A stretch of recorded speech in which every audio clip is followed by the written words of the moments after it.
Hello everyone, welcome to my channel basic learning. आज की इस वीडियो में मैं आपको हिमाचल प्रदेश की भाषा के बारे में करवाऊंगी। ठीक है, आज का टॉपिक मेरा ये है। ठीक है, सबको पता है कि हिमाचल प्रदेश में कौन सी भाषा बोली जाती है, पहाड़ी भाषा बोली जाती है और हर एक डिस्ट्रिक्ट में अलग अलग लैंग्वेज बोली जाती है। अच्छा, आपको ये तो पता ही है ना कि जो इंडिया की लैंग्वेजेस हैं वो टोटल 22 ऑफिशियल लैंग्वेजेस हैं इंडिया में। ठीक है, चलिए पता है तो अच्छी बात है, नहीं पता तो मैंने बता दिया। ठीक है, 22 ऑफिशियल लैंग्वेजेस हैं। वैसे ही हिमाचल प्रदेश की भी अपनी अपनी भाषा है, अपने अपने उनके जो भी हमारे डिस्ट्रिक्ट्स हैं तो वहाँ पे जिलों में अपनी अपनी भाषा बोली जाती है। ठीक है, पहली है पहाड़ी लैंग्वेज। जो पहाड़ी लैंग्वेज है हमारे हिमाचल प्रदेश में बोली जाती है, जिसकी जो लिपि है टांकरी है। वहीं हिंदी की जो लिपि है वो है देवनागरी। इंग्लिश में लिपि को बोलते हैं स्क्रिप्ट। ठीक है, सो हिंदी की देवनागरी है लेकिन पहाड़ी की है टांकरी, जो ओरिजिनेट हुई थी शारदा स्क्रिप्ट से ना। ये जो है वो शारदा स्क्रिप्ट से ही ली गई थी। ठीक है, अब एक मैं आपको इम्पॉर्टेंट नाम बताती हूँ। Doctor G.A.. गेयर्सन, में हिंदी इंग्लिश दोनों में लिखते हैं। ठीक है, इन्होंने एक बुक लिखी थी, तो उस बुक का नाम था लिंग्विस्टिक सर्वे ऑफ इंडिया। ठीक है, तो उन्होंने अपनी बुक में जो है वो हिमाचली भाषाओं को ना पश्चिमी पहाड़ी भाषाओं के रूप में उन्होंने इसका सर्वेक्षण किया था। ठीक है, सर्वेक्षण इन्होंने किस में किया था? इस बुक में जो है उन्होंने पहाड़ी भाषाओं को जो है पश्चिमी पहाड़ी भाषाओं के रूप में बताया था। चलिए अब आप डिस्ट्रिक्ट्स को देख लीजिए।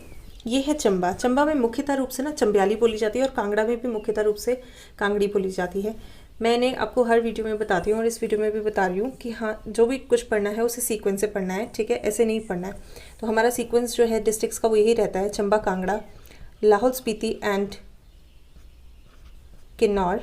ठीक है, कुल्लू, मंडी, हमीरपुर, ऊना, बिलासपुर और SSS यानी शिमला, सोलन, सिरमौर। तो पहले हम ये दो करेंगे, फिर ये दो, फिर ये दो, फिर 3 and this one is the last. ठीक है, इसी तरीके से सीक्वेंस से पढ़ेंगे और फिर हर एक चीज़ को अच्छे से याद रखेंगे। ठीक है, चंबा में मुख्यतः रूप से क्या बोली जाती है? चंब्याली बोली जाती है, लेकिन जो स्थानीय बोलियाँ भी हैं वहाँ पे भटियाती है, जो भटियात में ही बोली जाती है, चुराही है, चुराह में बोली जाती है, पंगवाली जो है वो पांगी में बोली जाती है और भरमौरी जो है वो भरमौर में बोली जाती है। आई रिपीट, भटियाती कहाँ बोली जाती है? भटियात में बोली जाती है, चुराही चुराह में बोली जाती है, पंगवाली पांगी में बोली जाती है और भरमौरी भरमौर में बोली जाती है। ठीक है, ये हैं कुछ इंपॉर्टेंट चंबा की लैंग्वेजेस। ये है कांगड़ा। कांगड़ा में मुख्यतः रूप से कांगड़ी ही बोली जाती है, लेकिन यहाँ पे पालमपुरी भी चलती है। ठीक है, वो भी बोलते हैं स्थानीय जो इनकी वहाँ पे बोलते हैं, पालमपुरी भी बोली जाती है। ठीक है, सो बेसिकली इंपॉर्टेंट जो है ये कि कांगड़ी बोली जाती है, पालमपुरी।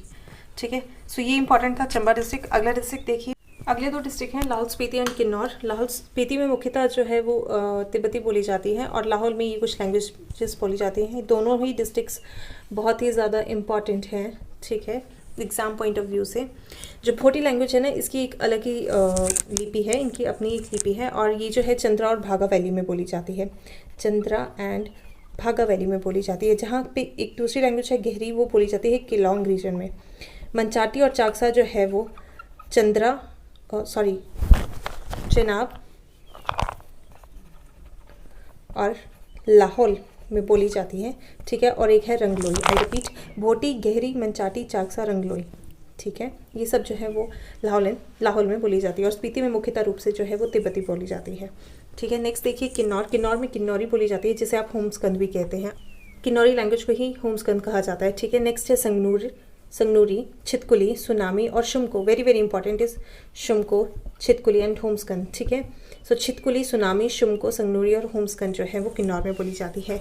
बहुत ही ज़्यादा इंपॉर्टेंट है, इसी तरीके से चार्ट से बनाओगे तो याद रह जाएगा। नेक्स्ट डिस्ट्रिक्ट है हमारा, अगला डिस्ट्रिक्ट है ऊना और हमीरपुर। ऊना और हमीरपुर में कांगड़ी ही बोली जाती है, क्योंकि वो दोनों जो है वो कांगड़ा का पार्ट थे, बाद में वो अलग हुए थे। बिलासपुर में कहलूरी बोली जाती है, क्योंकि बिलासपुर का पुराना नाम जो है वो कहलूर है। अगले लास्ट डिस्ट्रिक्ट है हमारे पास सोलन, शिमला और सिरमौर।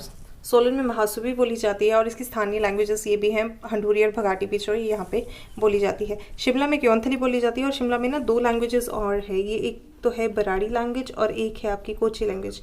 जो बराड़ी है ना वो बोली जाती है ज़्यादातर जुब्बल और कोटखाई वाले एरिया में, और जो कोची है वो बोली जाती है आपकी कुमारसैन वगैरह एरियाज़ में। ठीक है, सो एक बार आप इन दोनों लैंग्वेजेस को चेक कर लेना। ठीक है। नेक्स्ट है आपके सिरमौर। सिरमौर में दो ही लैंग्वेजेस हैं मेन, एक है धाटी और एक विश्वाई। ठीक है, ये बघाटी है जो सोलन में बोली जाती है, ये धाटी है सिरमौर में। गिरिपार में विश्वाई बोली जाती है और गिरिवार में जो है वो धाटी बोली जाती है। जो गिरी है, गिरी नदी जो है ना, जो गिरी नदी है वो सिरमौर को दो हिस्सों में काटती है। ठीक है, दो पार्ट्स में डिवाइड करती है और जो ये निकलती है कुप्पड़ चोटी से निकलती है। ठीक है, तो ये कुप्पड़ चोटी से निकलती है कहाँ पे, शिमला से। ठीक है, अश्विनी खड्ड जो है, अश्विनी खड्ड इसी की सहायक है गिरी की, और अश्विनी की दो का सहायक और है, पैगी और कयाल खड्ड। ठीक है, पैगी और कयाल खड्ड। फिर आगे गिरी नदी जो है वो आगे जाके जो है यमुना नदी से मिल जाती है। ठीक है, रामपुर घाट में मिलती है वैसे यमुना नदी से गिरी नदी। ठीक है, ये रिवर्स का मैं टॉपिक करवा चुकी हूँ, आप एक बार चेक कर लेना। इसी के साथ जो है हमारी लैंग्वेजेस ख़त्म होती हैं। ये कुछ मेन लैंग्वेजेस हैं, इसके अलावा और भी लैंग्वेजेस हैं, तो मैं चाहती हूँ कि आप उसको पढ़ें अच्छे से। ठीक है, और ये बेसिक है, मतलब ये आपको पता ही होना चाहिए।